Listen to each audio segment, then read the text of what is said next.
Hey, get ready to talk like a brand and live your best brand life. I'm Peachy Williams, your brand voice builder. Today, we're going to be discussing the different types of branding that can work for you.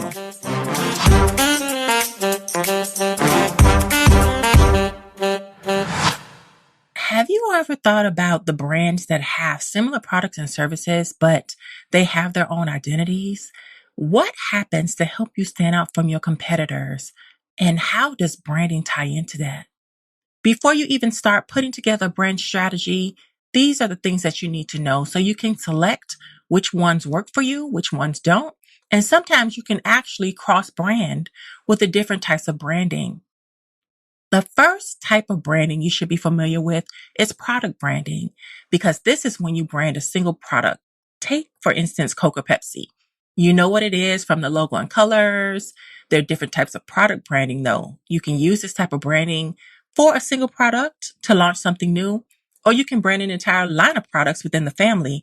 But you must know that when you're branding a product, it is a singular product that stands out amongst the competition. So let's talk about bread. You have different types of bread. You have Nature's Own, you have Wonder Bread, you have different department store, grocery store breads. All of these are part of product branding.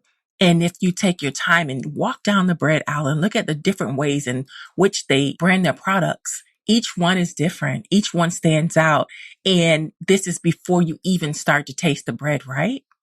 So these are the things that you should be thinking about when you offer products and services. How are you going to differentiate yourself from the competition beyond the logo and colors? How are you going to speak to your audience to make sure that they know, like, and trust your brand? So the second one is corporate branding. And a lot of times you see corporate branding when you're creating an identity for the entire company rather than just a product or line of products. So think about values, mission, brand voice, their personality. So when we're talking about major companies or umbrella company, maybe you could be talking about Procter and Gamble. This is very effective when you're trying to gain loyal customers, and it can be very advantageous when you start hiring because these people recognize your brand. And we all know Procter and Gamble is huge, and they have a lot of different brands underneath that umbrella. So when you have a huge corporation, before you even start into getting granular into your products, you do that first. You brand the corporation, but sometimes you do product and corporate branding together. So for instance, let's think about General Mills. You know them from Cheerios and their line of cereals, and that's a strong product brand, right? But as a corporation, their branding extends into their other food choices that they sell. And a lot of times people kind of differentiate the brand from the things that they love within that brand. So you may not even realize that they have other food choices because you're stuck on the Cheerios brand, but you have to know as a corporation, they have other products that they do sell. So let's talk a little bit about personal branding, because in this digital age, you may actually be your brand, right? And of course, there are different types of personal branding because you're creating an image for yourself to convey who you are to your audience. You see personal branding all the time. It could be a politician or a professional sports person, internet personalities, politicians, celebrities, thought leaders, and influencers. A good personal branding example in digital space now is someone who is online all the time, probably Neil Patel. And it's funny because he didn't necessarily want to be a personal brand, but he is, and people listen to him. He influences how people work and move in this digital space. So that's a good personal brand. But when we think about personalities or we think about politicians, you can think about a president. That's a personal brand. Or a sports professional, LeBron James. He definitely is his own brand, in addition to the other brands that he encompasses. So when you think of personal branding, if you're trying to brand yourself as a life coach or as an influencer in certain spaces, you want to think about your personal branding and how you're going to convey that to your audience. Then we have cultural branding, and you see cultural branding a lot in tourism, and it allows businesses to develop an image based on the region. So this is also similar to geographical branding, where people use foods, websites, or different aspects of the culture to attract visitors.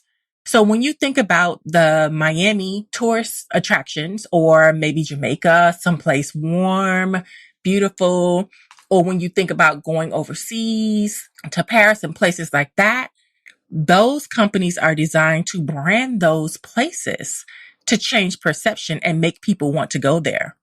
So that's cultural and geographical branding, where, the object is to get people to love that space and to get tourists to come, or to even have pride in your own country.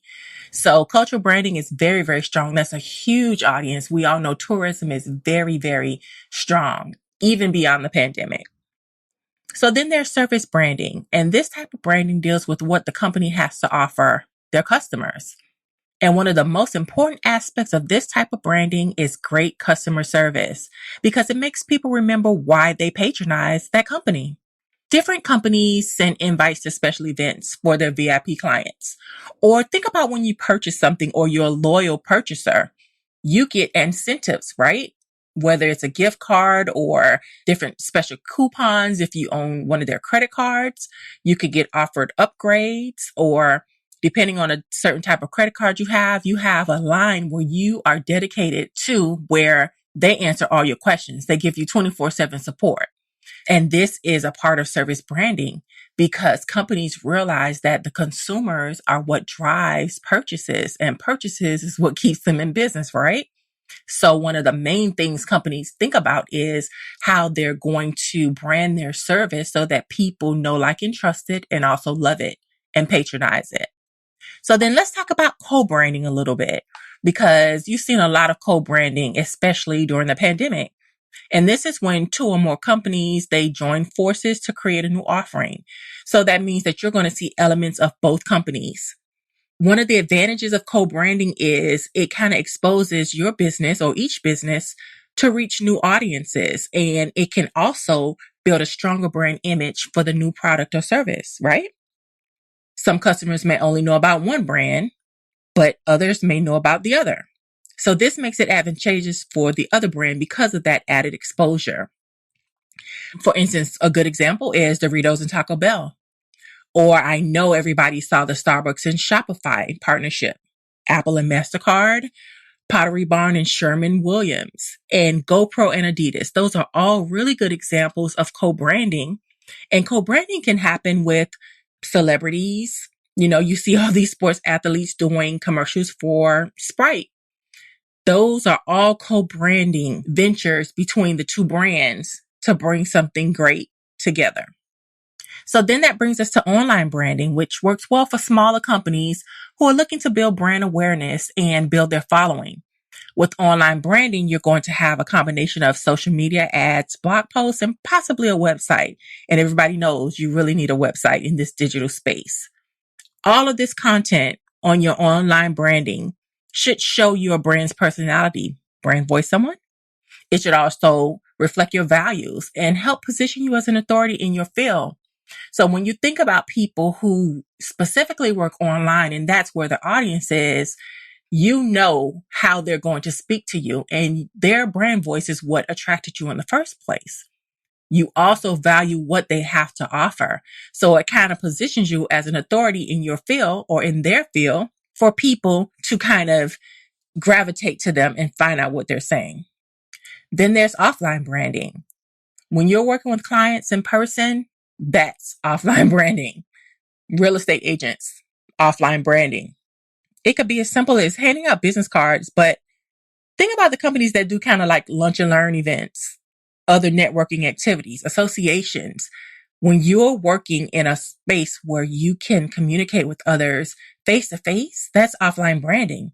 And again, that ties into your personal brand, especially if you're not doing it for a company, but you're doing it for yourself. So do you see how those two kind of work together to build one brand? That means that the face of your spokesperson of your brand needs to be there. People need to know who they are. So when you're thinking about some of those types of offline branding mascots, think about Ronald McDonald. They have the Ronald McDonald houses now, but offline branding is definitely what Ronald McDonald, that character, was supposed to be there to do. Let's also think Mickey Mouse, Minnie Mouse, offline branding. You want to be there with the people. You want to be able to touch them. You want to be able to speak to them because you are still branding your company because you're representing that company, but you're doing it in a more personal way. So one of the weirdest things people don't really understand is the concept of no brand branding. And yes, it is definitely a thing. No brand branding can also be considered minimalist branding because that's what you're getting, the bare minimum. The packaging and design is very basic or neutral. The pricing is affordable and everything is somewhat generic. So this type of branding appeals to customers who don't necessarily want all the glitz and glamour, and they don't want to have a lot of different choices. They want it there, right there. This is what we offer. This is no frills, like that. So these are brands that also compete with well-established brands, but they don't necessarily advertise the way the big brands do, but they do offer a similar quality at a lower cost. So when we're thinking about no brand branding, kind of think about a grocery store's brand of spaghetti sauce against maybe Ragu, or Walmart's Equate brand against a larger entity, or even Walgreens or CVS. You walk in and when you're looking for bandages, you see the big brand Band-Aid, and then you also see Walgreens or CVS. And that is no brand branding. I mean, they're branding themselves, but they are not going as far as the big brands to kind of like draw your attention to their products. It's just there. The cost is lower. It does the same thing. And so for the people who are cost conscious and who don't necessarily believe in all the big brands, that's exactly what they go for. So ingredient branding highlights a single ingredient of the brand to draw interest and sometimes intrigue, most of the time intrigue. And ingredient branding also helps with customer trust and loyalty. So think about the Honest Company when you're talking about baby products, or think about a car company when they advertise, they're advertising the power of the engine of a luxury car. Or think about gas companies who are talking about they have detergent in their gas that helps the engine. So mobile. We see this every day, though, when we work with computers. How many times have you looked down at your computer and you see a sticker that says Intel inside? Or you go looking for a computer and there's a sticker on there that says Intel inside. That's ingredient branding. Intel is that ingredient that's inside your product that is going to make you want to get that product because Intel has branded themselves as the number one in that space. Does that make sense? So finally, let's talk a little bit about activist branding. So this is when brands commit themselves to social issues to kind of reinforce their company values. And we've seen this a lot, especially with all the unrest and things that are going on behind the scenes right now. But one of the things about activist branding, companies have to back their promises up. So you see all these companies saying, we're going to do this, we're going to do this, we're going to do this. Now, there are a lot of companies who stepped out into the forefront and they have actually put their money where their mouth is. And they've been offering grants and doing all these things. But then you have some companies who just said, we supported, we're going to do these things, but they haven't even put initiatives in place. The companies that are being in the forefront and who are actually pushing to do more, they are great examples of activist branding. They are putting their best foot forward. They want to be part of the change. Nike is always at the forefront of activist branding. And they had this campaign, Just Don't Do It, which was like huge if you haven't seen it. And that campaign was all about them saying, don't pretend there's not a problem in America and don't turn your back on racism. And Nike leads the pack in the way that they stand up for injustice. They lead the pack in being different. They lead the pack in saying right is right and wrong is wrong. And so when it comes to activist branding, if you're looking for a great example, look at Nike. Thank you, Nike. So those are all the different types of branding, but how do you determine which one or which ones to choose? So here are a few tips. First, you need to think about the image you want to create. And so in that image, you have your identity, which is similar to brand voice. What words are you using to describe your brand? And what are the characteristics that make your brand different? This should always tie into your core value and mission. And then you need to consider how you want to make a difference in your field. And that all ties back to your why. Your why does your brand exist? Why does it matter? Why do you matter? Next, you're going to think about the objectives of your brand, and that's going to directly overlap with your identity. So you need to identify those objectives to reach your goals.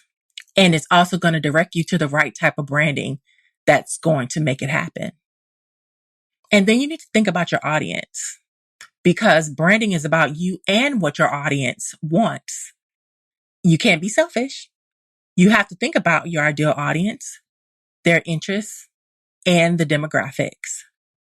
So most brands combine several of these branding types to effectively reach their audiences. They want to know their audience is listening. So your ultimate goal will be brand loyalty that converts to sales. That was it. Now you know the 12 types of branding that you should be thinking about. And as you work through your brand and you look at your brand voice and determine which ones work for you, you'll be surprised how much you get accomplished.